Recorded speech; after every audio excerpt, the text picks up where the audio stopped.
It sort of reinforces our role as the herd. You know, it's unfortunate for her because I think it definitely provides an image that looks scripted, that looks controlled, that looks keeping her away from any questions that might actually trip her up. She's a very, very cautious candidate at the moment.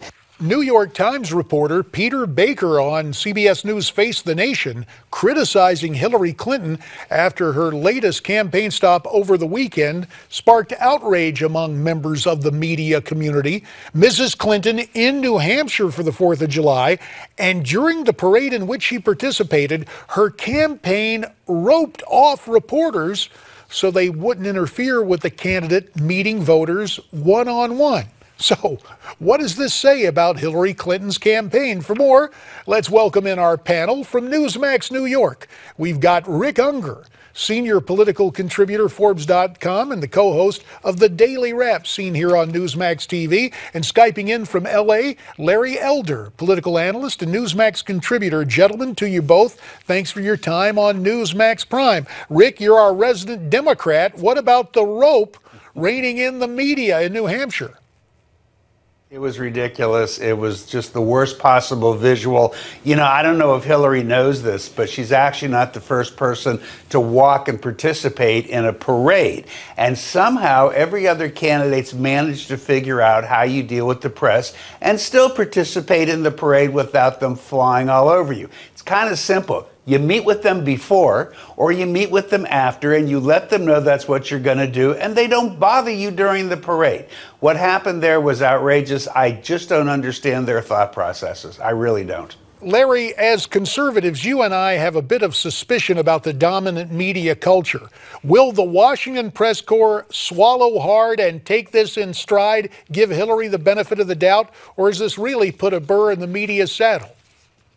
Well, she's ticked off the media. There's no question about that. But they'll circle the wagons if and when she's the eventual nominee. The real question we ought to be asking ourselves is, why does she avoid the press? And the answer is she does not want to explain that she destroyed the emails and wiped down her server. She has no real good explanation for that. She said that she didn't want anybody to read the correspondence between her and her husband. And then Bill Clinton says he doesn't even use email. So those are the issues that we ought to be talking about, that she's gotten away with this outrageous act of wiping her server clean and destroying emails that she deemed not to be relevant. That's why she's been avoiding the press.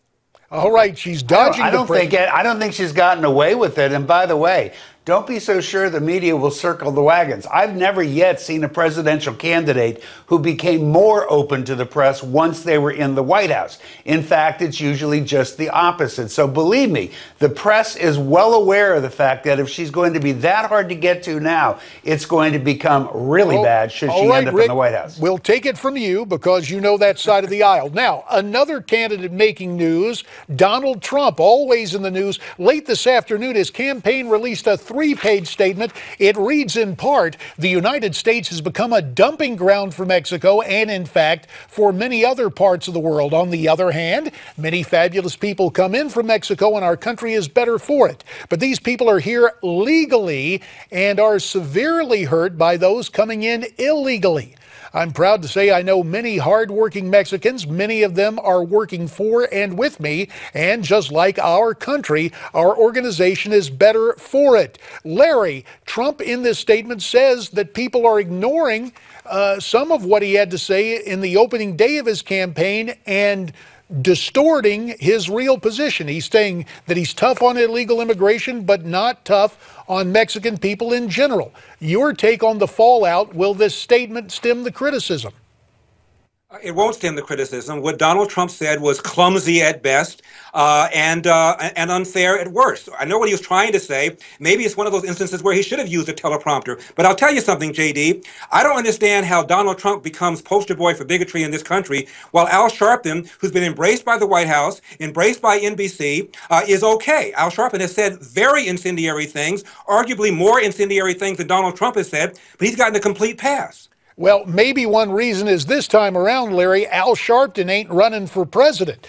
Rick Ungar, we got about a minute left. Your take on Trump and the continuing, quote, controversy.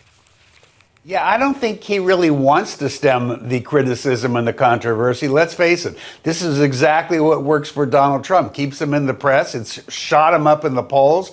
We're all talking about Donald Trump weeks after the fact. It's exactly what he wants. However, the Republican Party is having conniptions because this is precisely what they don't want. I remind everybody of the white paper the RNC published about 2 years ago, where they made it very clear that the only route to the presidency these days for Republicans is to find a way to speak to the Latino community. Well, this is speaking to them, but not in the way the Republicans want. Well, let me just tell you, as a guy who used to represent Arizona, not everybody with a Hispanic last name instantly is for open borders or amnesty. But it's a fight that will continue. Not saying they are. It's a discussion that will continue. Rick Ungar, Larry Elder, we thank you for your time. You heard what our guests had to say. What do you have to say? You can email me, Facebook me, tweet to me, or use our website, newsmaxtv.com/comments.